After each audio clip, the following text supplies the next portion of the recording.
اعوذ باللہ من الشیطان الرجیم بسم اللہ الرحمن الرحیم۔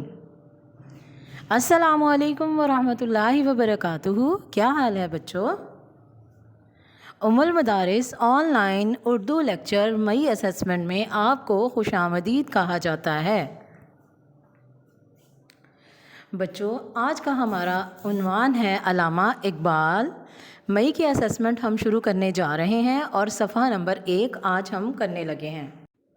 یہاں بچوں آپ کو الفاظ اور معنی دیے گئے ہیں۔ پہلا لفظ ہے پر امید۔ پر امید کا مطلب ہے جسے امید ہو۔ اگلا لفظ ہے سخن۔ سخن کا مطلب ہے گفتگو، کلام۔ اگلا لفظ ہے خود مختار۔ خود مختار کہتے ہیں آزاد۔ اس کے بعد ہے تصنیف۔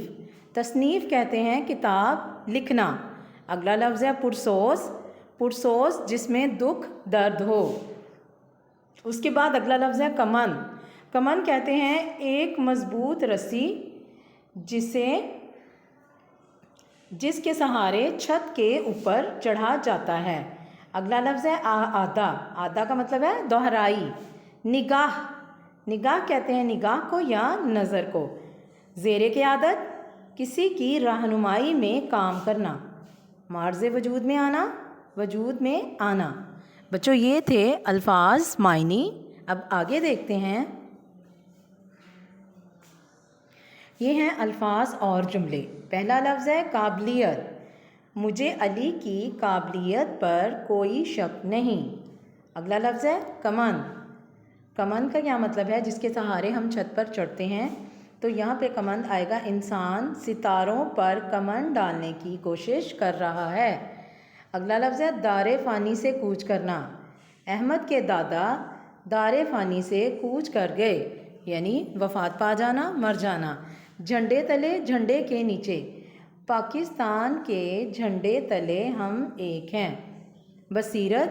بصیرت کہتے ہیں نگاہ کو۔ یہاں پہ آ جائے گا دانائی۔ والدین کی بصیرت پر کوئی شک نہیں۔ پاکیزہ۔ مسلمان اپنے پاکیزہ خیالات پر بحث نہیں کرتا۔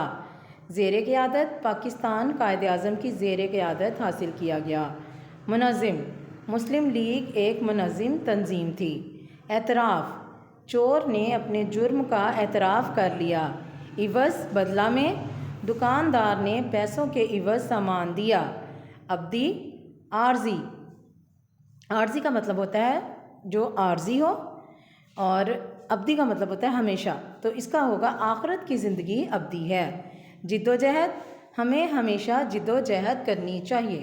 تو بچوں یہ تھا آج کا آپ کا ورک شیٹ صفحہ نمبر 1، الفاظ، معنی اور الفاظ اور جملہ سازی، سبق علامہ اقبال دوسرا حصہ کی۔